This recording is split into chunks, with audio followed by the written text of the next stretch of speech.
बस तो बस इतना ही है। ये 2x-3 का स्क्वायर लिखा था, तो इसके हिसाब से अगर आप देखते तो इस फंक्शन को आप सिंप्लीफाई करके क्या लिख देते, cos of pi by two mod x minus fraction part of x when x less than 1 और mod of 2x-3 into fraction part of x when x greater than 1। अच्छा, अब मॉड एक्स और fraction minus fraction part of x को हमें deal करना है one से less में। वन से लेस में मतलब -1 से 1 के बीच में, है ना। तो अगर हम x इक्वल टू -1 की बात करेंगे, सही है ना, क्योंकि इंटीजर पे ये ब्रेक होगा और ये ब्रेक होगा कहाँ पे, जीरो पे। ये ब्रेक होगा कहाँ पे, इंटीजर पे। तो सबसे पहले -1 की बात अलग से कर लेते हैं। तो जैसे हम x को -1 रखेंगे तो ये वैल्यू 1 आ जाएगी, क्योंकि ये तो जीरो आ जाएगा। अच्छा, जब हम x को लेंगे कहाँ से कहाँ तक, -1 से जीरो के बीच में, तो ये मॉड निगेटिव ओपन होगा। अच्छा, फ्रैक्शन पार्ट की वैल्यू उस केस में होती है x+1। तो क्या हम इसको -2x-1 लिख सकते हैं, देखते जाइएगा।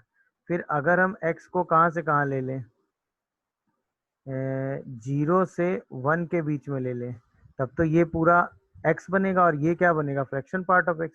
और x minus fraction part of x क्या हो जाएगा, बोलिए भाई, बॉक्स ऑफ x। x। और बॉक्स ऑफ x की वैल्यू उस केस में क्या हो जाएगी, जीरो। या हम इसको x कह दें, ये भी x हो जाएगा, तो दोनों कैंसिल होकर आउटपुट क्या दे देंगे, जीरो। तो इसके हिसाब से पहला कनेक्शन तो यही हो गया। समझ में आ रहा है कि नहीं भाई?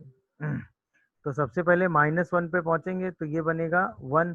इस पूरे की जगह हम क्या लिख देंगे, 1। 1 into pi by two multiply करेंगे तो कॉस पाई बाई टू की वैल्यू कितनी हो जाएगी, जीरो। तो जब x की वैल्यू -1 होगी तो ये जीरो हो जाएगा। इसके बाद जब हम -1 से आगे बढ़ेंगे कहाँ तक, जीरो के बीच में। जब हम -1 से आगे बढ़ेंगे कहाँ तक, जीरो के बीच में, तब ये फंक्शन हमारा क्या हो जाएगा, 2x-1। तो अब बताओ, cos of -2x-1 into pi by two. तो क्या हम इसको cos of pi by two plus pi x लिख सकते हैं, यानी कि माइनस साइन पाई एक्स बोल सकते हैं कि नहीं, बोलते जाइएगा भाई, हाँ या ना में जवाब देना। अच्छा, इसके बाद जब हम x को जीरो से कहाँ तक लेंगे, 1 तक। तो जब हम जीरो से 1 की बात करेंगे तो कॉस जीरो बन जाएगा, और कॉस जीरो कितना होता है, 1। अच्छा, इसके बाद x को अगर हम 1 से आगे बढ़ाएं और 1 से कहाँ तक ले लें, पहले 1 पे देखें, तो x इक्वल टू 1 पे ये फ्रैक्शन पार्ट क्या हो जाएगा, जीरो। तो ये पूरी वैल्यू जीरो हो जाएगी। अब 1 से आगे बढ़ाते हैं, 1 से लेके कहाँ तक जाते हैं हम, 3/2 तक। तब ये फ्रैक्शन पार्ट की वैल्यू क्या होगी, x+1, x-1, और ये निगेटिव हो जाएगा, तो -2x-3 इंटू x-1। फिर जब हम x को कहाँ से कहाँ लेंगे, 3/2 से स्टार्ट करेंगे और कहाँ तक लेंगे, 2 के बीच में, तब ये प्लस हो जाएगा, तो 2x-3 इंटू x-1। और जैसे हम x को 2 पहुंचेंगे फिर से जीरो हो जाएगा। अब ये फंक्शन हमने ब्रेक करके लिख लिया। एक बार फंक्शन ब्रेक करके आ गया तब तो हम इसका ग्राफ इजीली जब चाहेंगे तब बना ही लेंगे। तो सबसे पहले x इक्वल टू -1 पे देखो, तो -1 पे आपको क्या मिल रहा है, जीरो। फिर -1 से जैसे ही आगे बढ़ोगे तो माइनस साइन पाई एक्स बन जाएगा। तो ये बन गया माइनस साइन पाई एक्स का ग्राफ। कहाँ तक, आप आ गए जीरो तक, और जीरो पर वैल्यू क्या मिल रही है, 1। कहाँ तक, 1 तक। अच्छा, 1 पे वैल्यू फिर से क्या मिल रही है, जीरो। अच्छा, इसके बाद जब आगे बढ़ेंगे तो 2x-3, अगर हम y equal to 2x-3 into x-1 को अलग से देखें तो इसके तो दो रूट आ रहे हैं, 1 और 3/2। 1 और 3/2 पे ग्राफ कुछ ऐसा होगा, हाँ या ना। माइनस अगर लगा देंगे तो माइनस लगाने पे ये ग्राफ ऐसा हो जाएगा, तो इस रीजन में ये ग्राफ ऐसा ही बनेगा। बोलिए भाई, तो रफली इसकी वैल्यू बना देते हैं, कहाँ से कहाँ जा रही है उससे ज़्यादा मतलब हमें है नहीं, तो रफली इसकी वैल्यू बनाते हैं। तो रफली अगर हम इसकी वैल्यू को डील करेंगे उस सिचुएशन में, तो ग्राफ कुछ ऐसा मान लेते आ जाएगा, 1 से लेके 3/2 में। 3/2 के बाद ग्राफ फिर ऐसा चला जाएगा 2 तक, 2 पे वैल्यू 1 आ जाएगी, और 2 पे यहाँ वैल्यू क्या आ जाएगी, जीरो। देख लीजिए, कोई कंफ्यूजन? अब आपको तुरंत नॉन डिफरेंशिएबल पॉइंट सारे दिख ही रहे हैं, तुरंत आप आंसर में लिखेंगे नॉन डिफरेंशिएबल पॉइंट क्या क्या हो जाएंगे। बोलिए जल्दी। नॉन डिफरेंशिएबल पॉइंट तुरंत आंसर में आपको क्या क्या दिखने लगेंगे? पहला नॉन डिफरेंशिएबल पॉइंट मिलेगा 0 बिकॉज ऑफ डिसकंटिन्यूटी, दूसरा मिलेगा 1 because of discontinuity, 3/2 because of sharp turn and 2 because of discontinuity. तो आंसर 0, 1, 3/2 एंड 2 आ जाएगा। देख लीजिए, किसी को कोई कंफ्यूजन या डाउट आ रहा हो तो मुझे तुरंत इन्फॉर्म करेगा। देखिए अब सिचुएशन में क्या आपको करना था, मान लीजिए मैं पहला मेथड डिस्कस करता हूँ। आप क्या करते हैं, सबसे पहले एफ ऑफ मॉड एक्स आप निकालना चाहते हैं, तो आप सीधा कुछ नहीं करते, यहाँ पे मॉड एक्स -3 करते, यहाँ x square -3 mod x plus 2 लिखते, यहाँ लिखते मॉड एक्स लेस देन 0 और यहाँ लिखते मॉड एक्स ग्रेटर देन 0। अच्छा, आप सोच के बताओ, मॉड एक्स कभी लेस देन 0 तो हो नहीं सकता, तो ये पोर्शन तो हमारे लिए वेस्ट हो गया।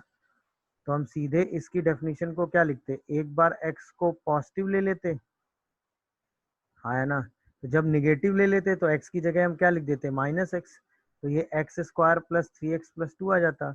और एक बार जब एक्स को पॉजिटिव ले लेते तो एक्स स्क्वायर -3x प्लस 2 लिख देते। ये सीधा सीधा हमारा एफ ऑफ मॉड एक्स हो जाता। क्या ये बात सबको समझ में आई? ये एफ ऑफ मॉड एक्स लिखने का एक पहला तरीका हो। अच्छा, दूसरा तरीका इसी एफ ऑफ मॉड एक्स को लिखने का ऐसा भी हो सकता है, अगर हम एफ एक्स फंक्शन को देखें तो जो एफ एक्स फंक्शन है उसका ग्राफ है पॉजिटिव साइड में y equal to x square -3x -2, ये 1 और 2 पे जा रहा है, और निगेटिव साइड में ये 3 माइनस एक्स मतलब x-3 का ग्राफ है। और आपने पढ़ा है कि अगर हमको एफ एक्स से एफ ऑफ मॉड एक्स का ट्रांसफॉर्मेशन करना होता है तो जैसा ग्राफ पॉजिटिव साइड में होता है वैसा ही ग्राफ हम निगेटिव साइड में बना देते हैं। तो जैसा ग्राफ पॉजिटिव साइड में था वैसा ही ग्राफ हम निगेटिव साइड में बना देंगे। तो ये फंक्शन हो जाएगा एक्स स्क्वायर -3x प्लस 2, यहाँ पे x को -x से रिप्लेस कर देंगे तो x square plus 3x plus 2 ये फंक्शन आ जाएगा। तो भी आप ये डेफिनेशन लिख सकते हैं। दोनों मेथड समझ में आए? बोलिए भाई। अच्छा, अब सेकंड में, पहले मेथड से अगर हम एफ एक्स का मॉड लिखना चाह रहे हैं तो अब हमें सिंपल क्या करना है, पूरे फंक्शन में मॉड लगा देना है, हाँ या ना? तो सबसे पहले हमें मॉड कहाँ लगाना है, x-3 में मॉड लगा देना है जब x पॉजिटिव था। फिर एक्स स्क्वायर -3x प्लस 2 में मॉड लगा देना है जब x पॉजिटिव था। तो जब इसमें मॉड लगाएंगे और x निगेटिव ही लेंगे तो ऑब्वियसली ये मॉड कैसा ओपन होगा, 3 से लेस में तो ये मॉड हमेशा निगेटिव ही ओपन होगा, और हम x निगेटिव वाले रीजन में है तो ये मॉड निगेटिव ओपन हो जाएगा, यानी 3 - x आ जाएगा। अच्छा, इसमें हम इस ग्राफ में हम देख ही रहे हैं कि 1 से 2 के बीच में निगेटिव होता है, तो जहां पर ये एफ एक्स निगेटिव होगा वहां पर ये कैसा ओपन होगा, निगेटिव, बाकी सब जगह ये पॉजिटिव ओपन होगा। तो इसका मतलब 0 से 1 के बीच में कैसा ओपन होगा, पॉजिटिव। फिर 1 से 2 के बीच में कैसा ओपन होगा, निगेटिव। समझ रहे हो कि नहीं भाई?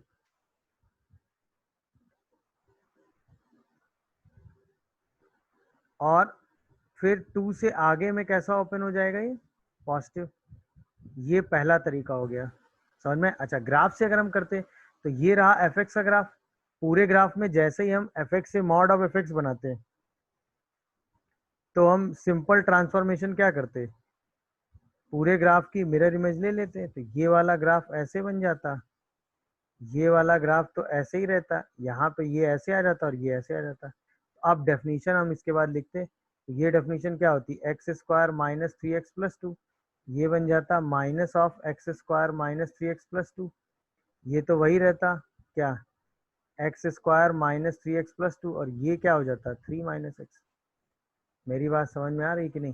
तो यही डेफिनेशन आ जाती। अब हमें दोनों को सेम डोमेन में ऐड करना है तो हमें नया फंक्शन जी लिख लेना है। एक्स निगेटिव में दोनों फंक्शन ऐड हो जाएंगे, ये आ जाएगा x square plus 2x plus 5। इसके बाद जब हम x को 0 से 1 लेंगे तो 2 times of x square -3x plus 2। जब हम x को 1 से 2 लेंगे तो दोनों फंक्शन ऐड हो जाएंगे तो रिजल्ट क्या आ जाएगा, 0। और जैसे हम x को 2 से ग्रेटर लेंगे तो 2 times of x square -3x plus 2 आ जाएगा।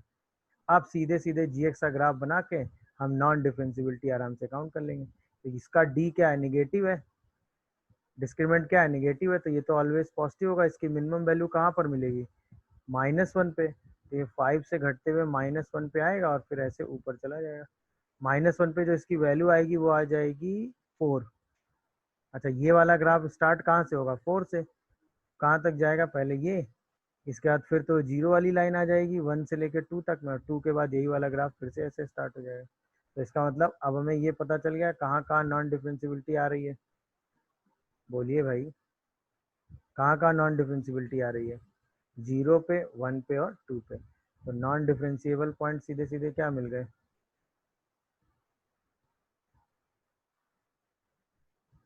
सीधे सीधे मिल गए 0, 1 और 2। क्या है, सबको समझ में?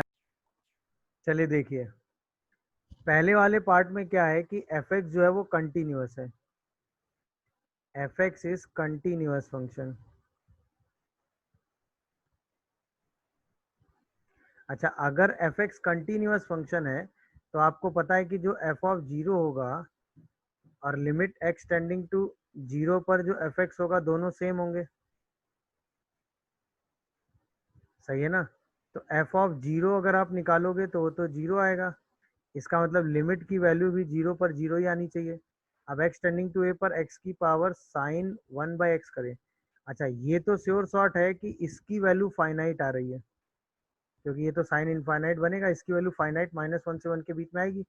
अगर ये x यहाँ बच गया, मतलब वो न्यूमरेटर में बच गया, तो ये इस लिमिट को जीरो ले जाएगा। और अगर ये x डिनोमिनेटर में आ गया तो डिनोमिनेटर में x की कोई पावर आ गई तो ये पूरी लिमिट को इनफाइनाइट ले जाएगा, और हमें लिमिट क्या चाहिए? जीरो। तो इसका मतलब x कहाँ होना चाहिए? न्यूमरेटर में। और x न्यूमरेटर में तभी होगा व्हेन a एक ऐसी क्वांटिटी होगी। बोलिए भाई, जब a एक पॉजिटिव क्वांटिटी होगी, यानी कि कंटिन्यूटी होने के लिए एक ऐसा होना चाहिए पॉजिटिव। समझ में आ गया भाई सबको? चलिए अब सेकंड बात करते हैं कि एफ एक्स जो है वो डिफरेंशिएबल होना चाहिए।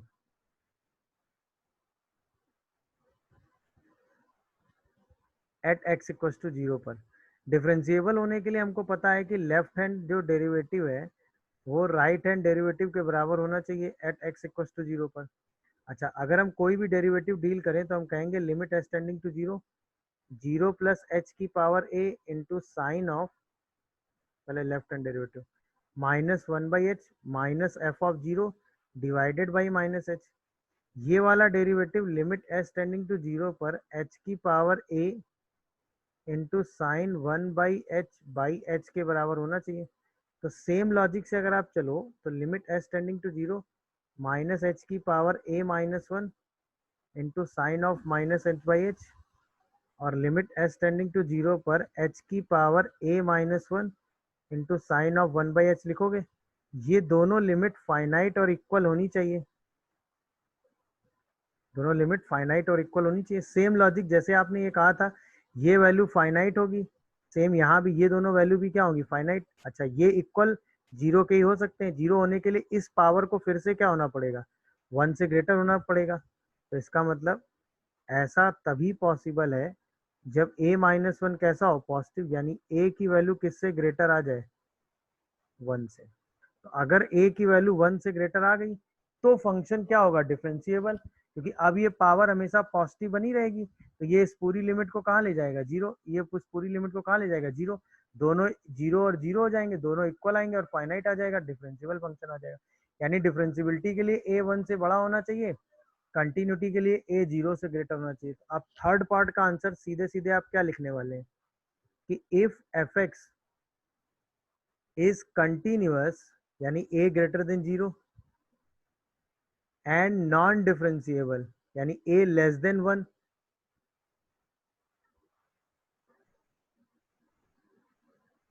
कंटिन्यूअस का मतलब क्या हो गया? a greater than zero, non differentiable मतलब a लेस देन 1। बोलिए भाई, less than or equal to 1।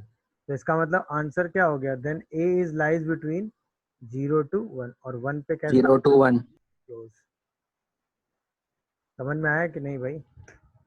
तो लॉजिक पूरा क्लियर हुआ कहाँ पर किस वजह से कंटिन्यूटी सही है। भाई आपने ये पढ़ा ना, यस ये ये कंडीशन होने के लिए 2n को कहाँ से कहाँ लाई करना चाहिए? 0 से 1 के बीच में। तो यहाँ से n जो है वो कहाँ से कहाँ लाई करेगा? 0 से 1/2 इंक्लूडेड। तो आंसर उसके हिसाब से 0 से 1/2 के बीच में ये भी आ जाएगा, ये भी आ जाएगा और ये भी आ जाएगा। इन तीनों में से कोई भी लेंगे तो कंटिन्यूअस और डिफरेंशिएबल होगा। 3/4 लेंगे तो सिर्फ डिफरेंशिएबल होगा, है ना। 1/3 और 1/4 लेंगे तो सिर्फ कंटिन्यूअस होगा। बोलिए भाई। 1/3 और 1/4 लेंगे तो सिर्फ, और 1/2 लेंगे तो सिर्फ कंटिन्यूअस होगा मगर डिफरेंशिएबल नहीं होगा। 3/4 लेंगे तो कंटिन्यूअस भी होगा और मतलब यहीं पे अगर ये पूछ दिया जाता फंक्शन इज डिफरेंशिएबल तो आंसर क्या हो जाता? 3/4। मेरी बात समझ में आ रही है? कॉन्सेप्ट क्लियर हुआ कि नहीं? Yes sir. तो आप सिर्फ नॉन डिफरेंशिएबिलिटी कहाँ चेक करेंगे? मे बी जहाँ नॉन फंक्शन जीरो। डिफरेंशिएबल। हाँ, जहाँ पे ये फंक्शन क्या होगा भाई? जीरो। उसके अलावा बाकी सब जगह डिफरेंशिएबल होगा। सही है ना? सेम कहीं पे सिग्नम ऑफ एफ एक्स आ गया, बोलिए, तो भी नॉन डिफरेंशिएबिलिटी कहाँ आ सकती है? हाँ जीरो। जहां पर ये क्या होगा? एफ एक्स जीरो होगा। एफ एक्स जीरो करके वो एक्स निकाल लेंगे और उसके हिसाब से नॉन डिफरेंशिएबल पॉइंट सारे चेक कर लेंगे। इसके अलावा बाकी सब जगह ये डिफरेंशिएबल होगा। सेम अगर कहीं बॉक्स लग गया या फ्रैक्शन पार्ट लग गया तो कहाँ नॉन डिफरेंशिएबिलिटी आ सकती है? जहां पर ये इंटीजर होंगे। बाकी सब जगह हमेशा डिफरेंशिएबिलिटी ही आएगी क्योंकि वो सस्पिशियस पॉइंट नहीं होंगे। तो ये मतलब ये जो रिजल्ट मैंने आपको लिख के दिए हैं ये वो है कि आप किस सिचुएशन में कहाँ पे फोकस करेंगे, किन पॉइंट्स पे हमें चेक करना है। बाकी पॉइंट से हमें मतलब नहीं है। सिर्फ उन्हीं पॉइंट पे हम फोकस करके सिर्फ उन्हीं पॉइंट को सिंप्लीफाई करके चेक करेंगे। अगर उन पॉइंट्स पे नॉन डिफरेंशिएबिलिटी आएगी तो प्रॉब्लम क्रिएट होगी, अदरवाइज उसका कोई मतलब नहीं है। बाकी चीजें आराम से कंटिन्यूटी में ही डाल देंगे। क्या ये बात सबको समझ में आ रही है भाई? हाँ या ना? चलिए, हाँ सर। इसके बाद अब कुछ और पॉइंट्स हैं। जैसे एक पॉइंट ये है कि कोई भी पॉलिनोमियल फंक्शन है, कोई भी पॉलिनोमियल फंक्शन है वो हमेशा कैसा होता है?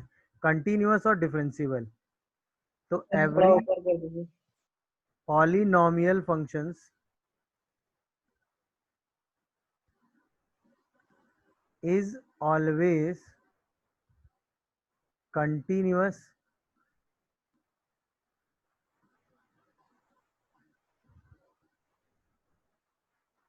And differentiable. तो कोई भी पॉलिनोमियल फंक्शन कहीं भी आ जाए तो आपको सोचने की जरूरत नहीं है, वो ऑलवेज कैसा होता है? कंटिन्यूअस भी होता है और डिफरेंशिएबल भी होता है। पहला पॉइंट समझ में आया?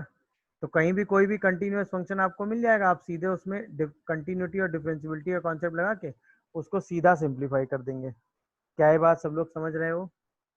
बोलिए भाई, बोलिए, क्या ये बात सब लोग समझ पा रहे हैं कि कोई भी कंटिन्यूअस फंक्शन आएगा उसको सीधा आप कंटिन्यूअस और डिफरेंशिएबल बोल के आगे बढ़ जाएंगे? हाँ या ना? चलिए। हाँ सर। अच्छा, इसके बाद ये चीज, ये वाला पॉइंट आपने पढ़ा ही है कि अगर कोई फंक्शन एफ एक्स है वो डिफरेंशिएबल है कहाँ पे? एक्स इक्वल टू ए पर। तो आप सीधा क्या कहते हैं? एफ एक्स कंटिन्यूअस भी होगा कहाँ पे? एक्स इक्वल टू ए पर। ये पहला रिजल्ट हुआ। दूसरा, इसी को अगर हम रिवर्स में समझें तो अगर एक फंक्शन डिसकंटिन्यूअस है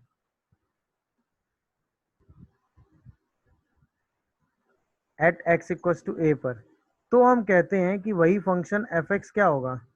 नॉन डिफरेंशिएबल होगा कहाँ पे? एक्स इक्वल टू ए पे। ऑब्वियसली अगर डिसकंटिन्यूटी है तो वहां पे डिफरेंशियबिलिटी डिफाइन नहीं कर सकते क्योंकि एलएचडी और आरएचडी कभी फाइनाइट नहीं आएंगे। और डिफरेंशिएबल है तो कंटिन्यूअस होगा ही होगा। मेरी बात समझ में आ रही है कि नहीं? अच्छा, एक तरीका आप उससे पहले एक पॉइंट और ऊपर पढ़ ही चुके हैं। अगर आपने डिफरेंशियबिलिटी चेक किया, एलएचडी आरएचडी फाइनाइट आ गए बट इक्वल नहीं आए तो कंटिन्यूटी होगी मगर डिफरेंशियबिलिटी नहीं होगी। क्या है, मेरी बात समझ पा रहे हो? अच्छा, इसके बाद आइए, अगर एक फंक्शन डिफरेंशिएबल है, अगला पॉइंट देखिए। अगर एक फंक्शन क्या है, एफ एक्स इज डिफरेंशिएबल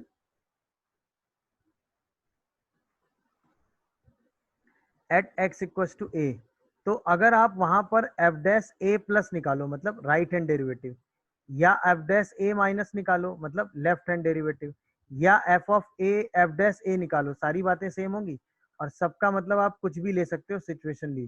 तो limit s tending to zero a minus h, इसको आगे लिख लो, यानी मैं ऐसे कह सकता हूँ कि इसको आप ऐसे लिख सकते हो, limit s tending to zero f of a plus h minus f of a by h, या इसी चीज को ऐसे लिख लो, limit s tending to zero f of a minus h minus f of a by minus h, या इसी को आप एफ डैश ए कर दो। तो एफ डैश आप इन दोनों में कुछ ही को भी यूज कर सकते हो। In general F dash x की डेफिनेशन हम ये यूज करते हैं। इन जनरल हम क्या कहते हैं? इन जनरल हम एफ डैश ए की डेफिनेशन क्या यूज करते हैं? लिमिट एस टेंडिंग टू, या एफ डैश एक्स कह दो, क्या यूज करते हैं? Lim f of x plus h minus f x by h. याद है इसी को हम क्या कहते हैं? First principle of derivative. याद आया? हाँ सर। इसी को हम क्या कहते हैं? First principle of derivative. याद आ रहा है कि नहीं भाई सबको? तो किसी भी यस पॉइंट, सर। अगर कोई फंक्शन किसी पॉइंट पे डिफरेंशिएबल है तो उसका मतलब यही होता है कि L H D R H D सब कुछ फाइनाइट होगा, सब कुछ डिफाइंड होगा, और एफ डैश ए का मतलब ये होगा। मेरी बात समझ पा रहे हो कि नहीं? बोलिए भाई। अच्छा, अब आइए एक इम्पॉर्टेंट पॉइंट। ऐसा होता है कि अगर सपोज कोई क्वेश्चन आप सॉल्व कर रहे हैं, उसमें आपसे कहा गया कि एफ डैश एक्स एग्जिस्ट करता है, f dash x exist at x equals to a. तो ऑब्वियस सी बात है, इसका मतलब क्या हुआ कि f dash x is continuous at x equals to a. और इसका मतलब क्या हुआ कि f dash a plus f dash a minus और एफ ऑफ ए बराबर होंगे। क्या ये मेरी बात समझ पा रहे हो कि नहीं? बोलिए भाई। क्लियर? इसका मतलब क्या हुआ कि एफ एक्स जो है वो डिफरेंशिएबल होगा eight x equals to a पर। समझे? मतलब अगर किसी क्वेश्चन में कहा गया है कि एफ डैश एक्स एग्जिस्ट करता है, सही है, तो इसका मतलब एफ एक्स जो है वो डिफरेंशिएबल है कहाँ पर भाई? एक्स इक्वल टू ए पर। क्या ये बात सबको समझ में आ रही है? बट इंपॉर्टेंट जो पॉइंट है वो ये है कि अगर इसी का रिवर्स कह दें कि एफ एक्स जो है वो डिफरेंशिएबल है कहाँ पे भाई? At x equal to a पर, तो इसका मतलब ये नहीं होता, then it doesn't mean that f dash x is continuous at x equal to a. ये एक इंपॉर्टेंट पॉइंट है, ये जरूर ध्यान रखिएगा। मतलब अगर एफ डैश एक्स एग्जिस्ट कर रहा है तो हम कहेंगे कि एफ डैश एक्स कंटिन्यूअस है, तो हम कहेंगे कि एफ एक्स डिफरेंशिएबल है, that's a true statement. But अगर इसी का रिवर्स कह दें कि एफ एक्स डिफरेंशिएबल है एक्स इक्वल टू ए पर, तो एफ डैश एक्स कंटिन्यूअस होगा, ऐसा जरूरी नहीं है। हो भी सकता है, बट सर्टेनली ये रिजल्ट जरूरी नहीं है। इस पर बेस एक बार आईआईटी ने क्वेश्चन पूछा है।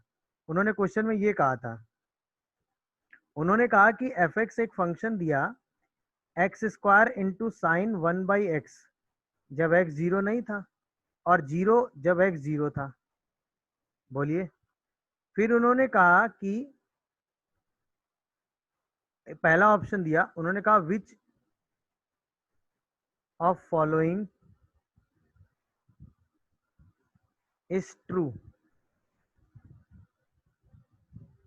ठीक है, उन्होंने पहला ऑप्शन दिया f x is differentiable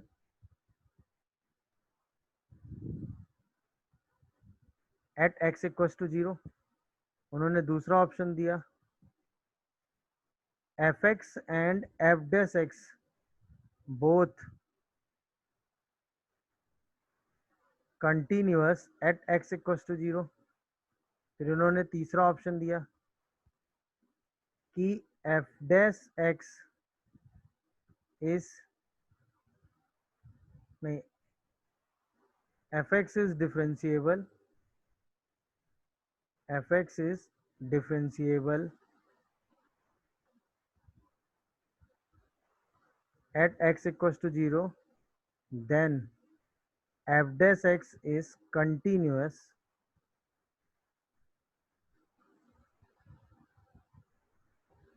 at x equals to 0। ये क्वेश्चन उन्होंने पूछा। एक और कोई ऑप्शन था, वो भी दिमाग में नहीं आ रहा, ऐसा था। तो बताइए which of the following is correct. अच्छा, ये तो अभी ये बताने की जरूरत नहीं है, एक्स स्क्वायर है यानी ये वैल्यू 1 से बड़ी है की, तो ये फंक्शन तो डिफरेंशिएबल होगा ही। क्या ये बात सब लोग समझ पाते हो? अच्छा, चूंकि ये पॉजिटिव वैल्यू है तो कंटिन्यूअस एफ एक्स भी होगा। अब एफ डेस एक्स की अगर हम बात करें, तो अगर मैं इस क्वेश्चन में एफ डेस एक्स कैलकुलेट करूं तो क्या आएगा, मुझे जरा ये बताओ। What is f dash x? सीधा जीरो और नॉन जीरो पे डिफ्रेंशिएट कर दो, तो एक्स स्क्वायर का derivative 2x into sine 1/x minus cos 1/x when x not equal to 0, 0 when x equal to 0। अब मुझे जरा ये सोच के बताओ कि limit s tending to 0 f dash x क्या आ रहा है? ये वैल्यू फाइनाइट तो आ रही है, वो भी किसके बीच में लाई कर रही होगी? -1 से 1 के बीच में। क्या ये बात समझ पा रहे हो भाई? ये तो सर्टेनली 0 हो गया, कॉस ऑफ इनफाइनाइट हो गया, कॉस ऑफ इनफाइनाइट -1 से 1 के बीच की तो वैल्यू होगी, बट क्या ये 0 के बराबर हो पाएगा? नहीं। तो इसका मतलब f dash x, f dash 0 जो है वो, यानी f dash x is discontinuous हो जाएगा कि नहीं? हाँ या ना? At x equals to 0। क्या ये बात सब लोग समझ पा रहे हो कि नहीं भाई? बताइए, क्या ये बात सब लोग समझ गए कि नहीं? डेरिवेटिव क्योंकि वो डिफरेंशिएबल सब जगह होता है। बोलो भाई। Yes sir. एफ एक्स अगर एक पॉलिनोमियल फंक्शन है तो हम कहेंगे कि एफ डैश एक्स लो या एफ डबल डैश एक्स लो, ये सब कैसे होंगे? कंटिन्यूअस होंगे कि नहीं?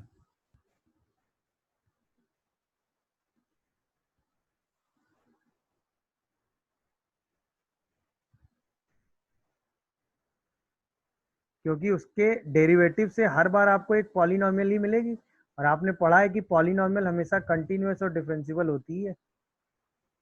क्या ये बात सबको समझ में आ गई भाई? किसी को कोई कंफ्यूजन आ रहा हो तो बताए।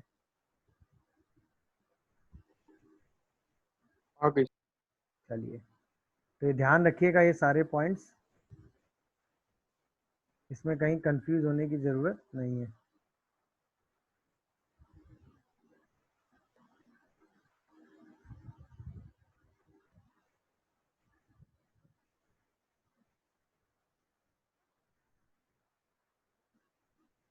सही है। चलिए, तो अब इस एफ डैश, बोलिए, अगर F double dash x exist कर रहा है तो इसका मतलब एफ डैश एक्स भी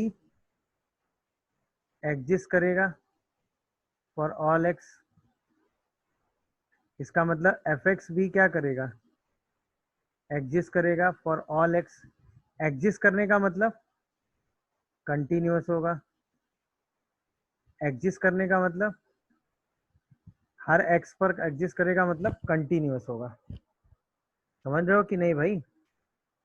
अब आओ, तो सबसे पहले क्या करो, x इक्वल टू 1 पे कंटिन्यूटी लगा दो। किसकी? किसकी भाई? एफ एक्स की। तो सिंपल है, 1 से पहले वैल्यू 1 के बाद वैल्यू सेम होगी। तो पहली क्वेश्चन आ गई a plus B plus C equal to 1। Am I correct और not?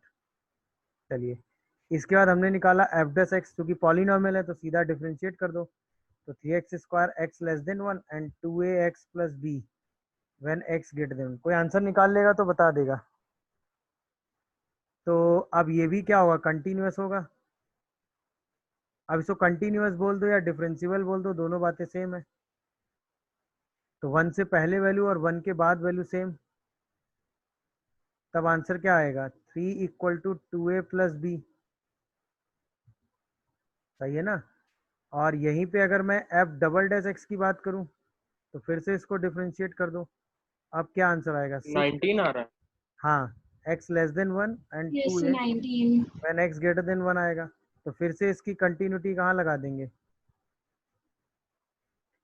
Eight x is equal to 1, तो यहाँ से 2a इक्वल टू 6 आएगा। अब तीनों इक्वेशन सॉल्व करके ए बी सी निकाल लेंगे।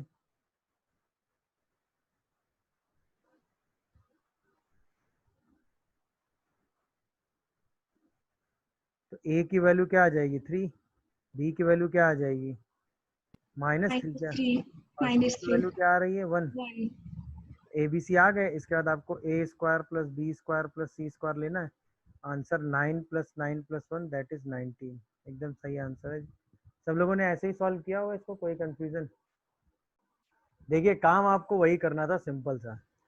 सबसे पहले क्या करना था, कंटिन्यूटी लगानी थी। तो कंटिन्यूटी कहाँ कहाँ लगाएंगे, continuity at x equals to 1 and continuity at x equals to 3। तो 1 पे कंटिन्यूटी लगाओगे तो b की वैल्यू सीधा 0 आ जाएगी, 1 से हाँ पहले सर। 1 के बाद वैल्यू। और 3 पर कंटिन्यूटी लगाओगे तो क्या आएगी, 9p + 3q इक्वल टू 0। ये दो इक्वेशन तो सीधा कंटिन्यूटी से आ गई। इसके बाद एफ डैश एक्स कैलकुलेट करेंगे। तो एफ डैश एक्स की वैल्यू आएगी 2ax माइनस a सर आ गई। 1 2px + q, x1 से लेस, x1 से 3, x3 से ग्रेटर। सही है ना। अब इसमें भी एफ डैश 1 एग्जिस्ट कर रहा है, तो इसका मतलब 1 से पहले और 1 के बाद वैल्यू सेम होगी। तो इसका मतलब 2a - a इक्वल टू 1।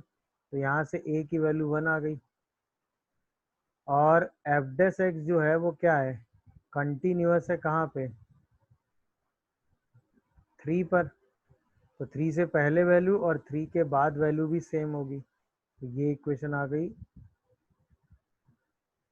अब ये फर्स्ट और ये सेकंड इक्वेशन सॉल्व कर लेंगे तो क्या मिल जाएगा, p की वैल्यू मिल जाती है 1/3 और q की वैल्यू मिल जाती है -1। देखिए क्या यही आंसर आ रहा है, बोलो भाई। सर आ गया। तो सिंपल वही सेम लॉजिक लगा देना था। क्या है, पॉइंट सबको समझ में आया? तो अब दो से ज्यादा फंक्शन भी आप ले सकते हो, बट दोनों फंक्शन कैसे होने चाहिए, डिफरेंशिएबल। अच्छा, इस तो उनका एडिशन सब्ट्रैक्शन मल्टीप्लिकेशन और डिवीजन ऑलवेज डिफरेंशिएबल होगा। डिवीजन के केस में बस वो पॉइंट हटा देंगे जहां पर जे 0 है। अब दो से ज्यादा फंक्शन भी ऐड हो रहे होंगे, तो अगर सारे डिफरेंशिएबल हैं तो उनका कॉम्बिनेशन क्या होगा, डिफरेंशिएबल होगा। अच्छा, इस कॉन्सेप्ट का मेन यूज हम वहां करेंगे जहां पे हमें नॉन डिफरेंशिएबल पॉइंट निकालने होंगे। समझ में आया कि नहीं भाई? तो जिन जिन जगह सारे पॉइंट नॉन डिफरेंशिएबल होंगे वहां वहां तो कोई प्रॉब्लम है नहीं। जैसे अगर हम फॉर एग्जांपल एक क्वेश्चन ले लें, जैसे एफ एक्स हमने ले लिया mod of cos x plus mod x, ये क्वेश्चन हमारे सामने आया। बोलिए भाई, दिख रहा है कि नहीं भाई? अब आपसे पूछा गया कि ये कहाँ नॉन डिफरेंशिएबल हो सकता है, बोलिए। तो ये वाला फंक्शन 0 पर प्रॉब्लम करेगा, ये वाला फंक्शन मॉड की वजह से 0 पे प्रॉब्लम, 0 छोड़कर बाकी कहीं प्रॉब्लम। भाई जहां पर क्या होगा, जहां पर cos x 0 होगा वो पॉइंट, जहां पर x 0 होगा वो पॉइंट, उसके अलावा बाकी सब जगह दोनों फंक्शन क्या होंगे, डिफरेंशिएबल होंगे। मेरी बात समझ पा रहे हो? मतलब जहां पर cos x 0 है वो पॉइंट, यानी x is odd multiple of π/2, या जहां पे x 0 है मतलब x इक्वल टू 0, ये पॉइंट अगर हम छोड़ दें, यानी कि सारे x लें क्या, इन पॉइंट को छोड़ के,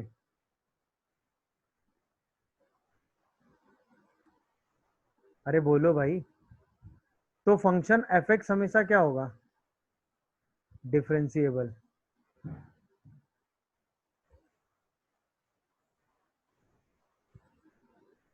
बोलो ये बात समझ पाए सब लोग? क्योंकि इनके अलावा बाकी कहीं भी नॉन डिफरेंशिएबिलिटी नहीं आ रही, बाकी सब जगह दोनों फंक्शन कैसे हैं, डिफरेंशिएबल है। यानी अब हमें सिर्फ अपनी चेकिंग कहाँ पे करनी है, बताओ मुझे। एक x इक्वल टू 0 चेक करना है और एक x equal to odd multiple of π/2 check करना है। क्या ये मेरी बात समझ पा रहे हैं सब लोग, बोलिए भाई। हाँ या ना? अब x इक्वल टू 0 तो आप आराम से चेक कर ही लेंगे भाई, एफ ऑफ 0 निकालेंगे, वो वैल्यू 1 आ जाएगी, तो 0 पर लेफ्ट हैंड डेरिवेटिव निकाल लेंगे। बोलिए भाई, तो लिमिट एस टेंडिंग टू 0, ये तो हमेशा कॉस एच पॉजिटिव का ही आएगा, और प्लस एच -1 और डिवाइडेड बाई क्या आ जाएगा, minus h. Limit s tending to 0 करेंगे तो cos h minus h by minus h square into h कर लेंगे, साथ में -1, तो एल एच डी तो -1 आ जाएगा। बोलते जाइएगा भाई। राइट हैंड डेरिवेटिव निकालेंगे तो क्या होगा, limit s tending to 0, mod of cos h, चूंकि 0 है तो प्लस हो जाएगा, ये भी प्लस ओपन होगा, ये माइनस हो जाएगा, डिवाइडेड बाई एच आ जाएगा। अब करेंगे तो limit s tending to 0 cos h -1 by h square करके इंटू एच कर लेंगे, और ये 1 हो जाएगा, तो अभी भी लिमिटिंग वैल्यू 1 आ जाएगी। इसका मतलब एल एच डी क्या हो गया, is not equal to R H D आ गया। तो इसका मतलब at x equal to 0 f x कैसा है भाई, नॉन डिफरेंशिएबल। ये बात समझ में आई भाई? अब आइए odd multiple of pi by 2 की बात करते हैं। बोलो भाई, odd multiple of pi by 2 की बात करने जा रहे हैं हम लोग, ठीक है?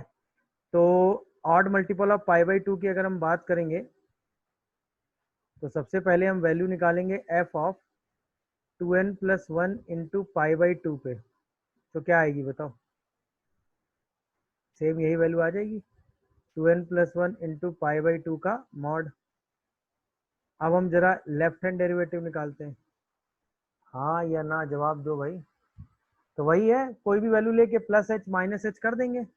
अरे बताओ यार, तो limit s tending to 0 mod of cos of odd multiple of pi by 2 minus h, बोलते जाइएगा भाई। और यहाँ पे भी प्लस के साथ क्या रखेंगे,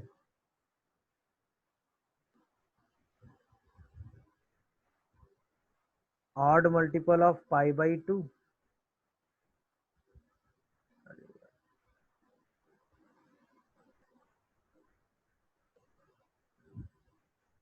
2n plus 1 into pi by 2 minus H, और इसके बाद minus of 2n plus 1 into pi by 2 कर देंगे, और डिवाइडेड बाई क्या कर देंगे यहाँ पे, माइनस एच। बोलिए, अच्छा cos of pi by 2 minus theta कितना होता है, cos of pi by 2 minus theta sine theta. अरे बोलो यार, या cos of pi by 3 pi by 2 minus theta करोगे, बोलो भाई, तो minus sine theta, but ultimately mod लगा हुआ है, तो ये वाला रिजल्ट हमेशा आपको थीटा ही देगा साइन में। बोलते जाइएगा, हाँ या ना? क्या ये बात समझ पा रहे हो, बोलो भाई।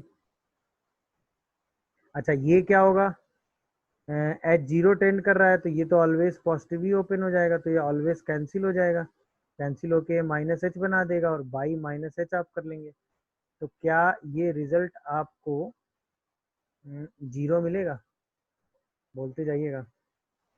सेम राइट हैंड डेरिवेटिव आप निकालेंगे, तो लिमिट एक्सटेंडिंग टू 0 पर आपकी सब आप प्लस एच करेंगे, तो भी ये आपको साइन एच ही मिलेगा। यहाँ पे भी प्लस एच करेंगे तो एच मिल जाएगा, और डिवाइडेड बाई अभी भी क्या मिलेगा, एच।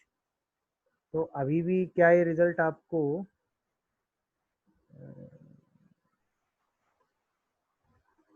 अब ये रिजल्ट आपको क्या मिल जाएगा, बोलिए भाई जल्दी से। 2, उस पर ये क्या हो जाएगा,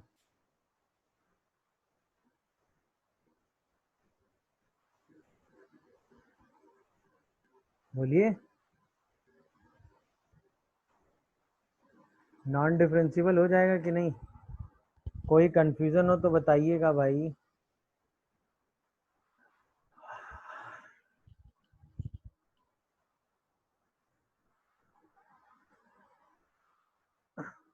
कोई डाउट हो तो बोलो भाई।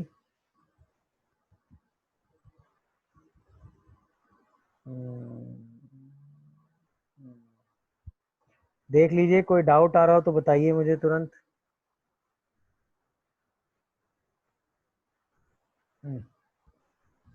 समझ गए कि नहीं भाई, कोई कंफ्यूजन?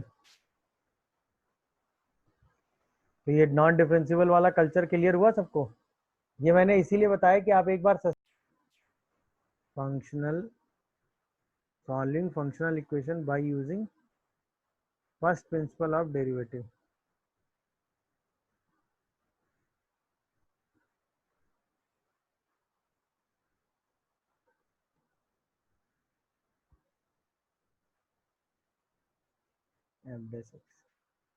अब हम इसकी बात करने वाले हैं कि अब हम क्या करेंगे, फंक्शनल इक्वेशन सॉल्व करेंगे किसकी हेल्प से? फर्स्ट प्रिंसिपल ऑफ डेरिवेटिव की हेल्प से।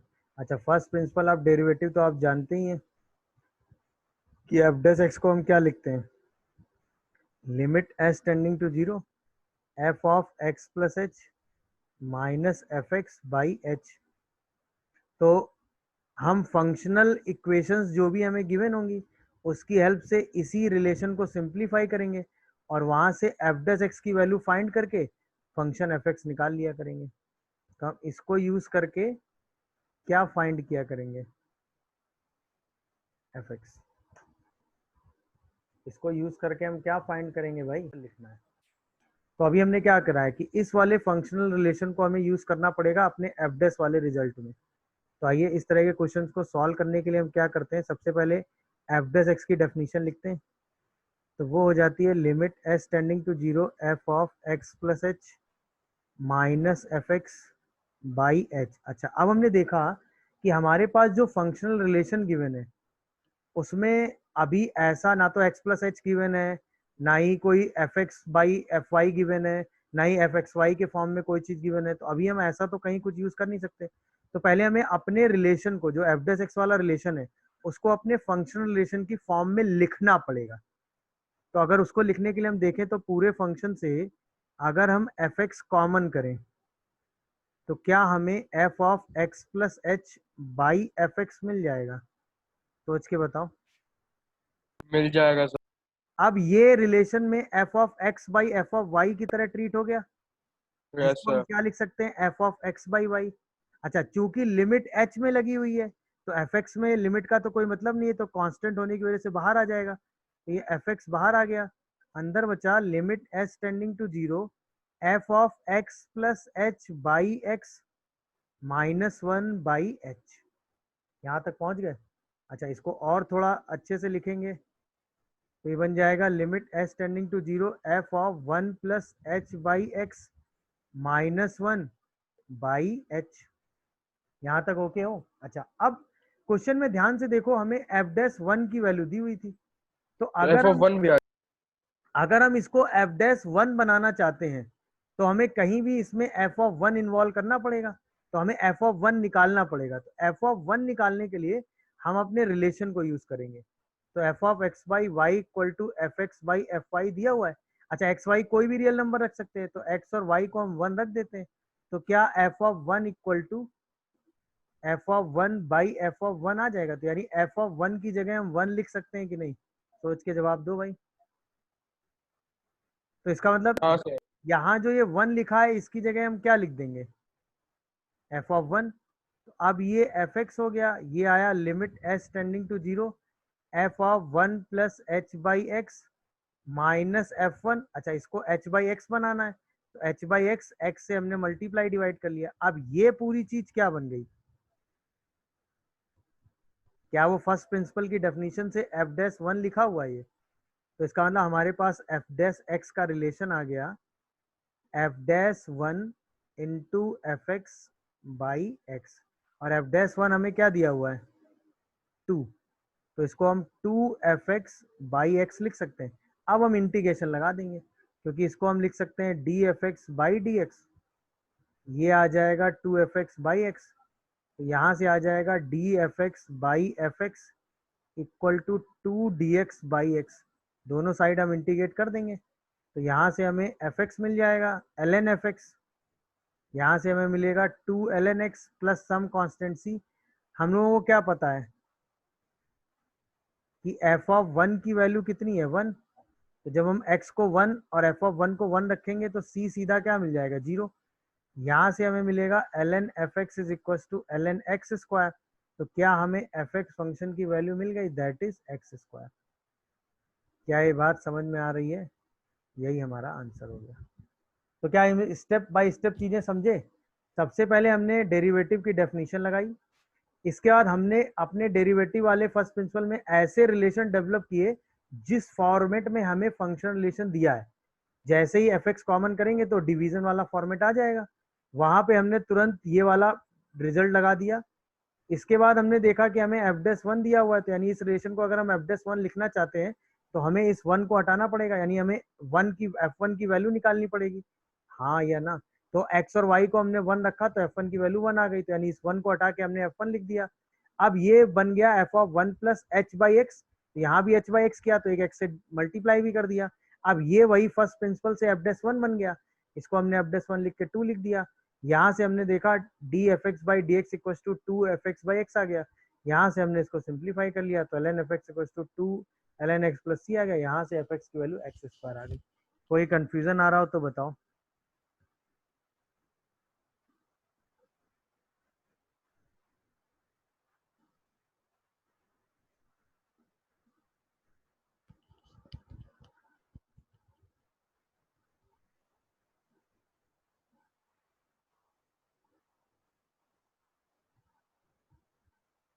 समझ में आया कि नहीं भाई?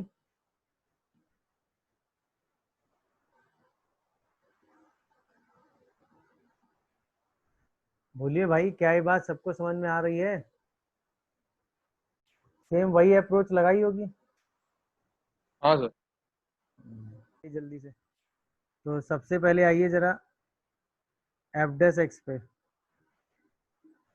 Limit s tending to zero f of x plus h minus f x by H.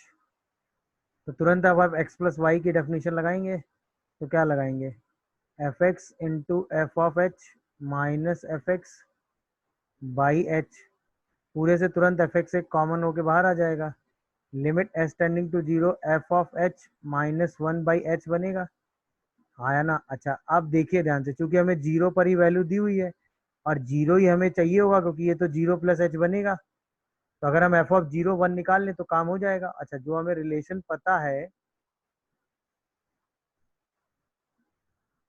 उस रिलेशन में अगर हम एक्स और वाई सबको क्या रख दें, जीरो रख दें, तो यहाँ से f of zero square equal to f of zero आएगा। अच्छा, एफ ऑफ जीरो जीरो हो नहीं सकता, तो एफ ऑफ जीरो सर्टेनली क्या होगा, वन। इसका मतलब हम इसको क्या लिख सकते हैं, f x limit h tending to zero f of zero plus h minus f of zero by h. बार बार आपको इतना लिखना नहीं पड़ेगा, ये बहुत सारी चीजें आप डायरेक्ट फीलिंग से भी कर लेंगे। तो ये f dash zero into f x आ जाएगा, और एफ डैश जीरो की वैल्यू क्वेश्चन में टू दे रखी है तो टू एफ एक्स लिख लेंगे। बाकी तो अभी आपने को बताया था मैंने, इसको d f x by f x into two d x लेके डिफ्रेंशिएट कर देंगे, तो यहाँ से आ जाएगा l n f x is equal to two x plus c. क्योंकि हमें पता है कि f of zero is one, तो जब एक्स को जीरो रखेंगे तो एफ ऑफ जीरो वन रखेंगे तो सी जीरो आ जाएगा। तो यहाँ से एल एन एफ एक्स क्या आ जाएगा, टू एक्स। तो एफ एक्स फंक्शन सीधा सीधा क्या हो जाएगा, ई की पावर टू एक्स। यही हमारा आंसर हो जाएगा।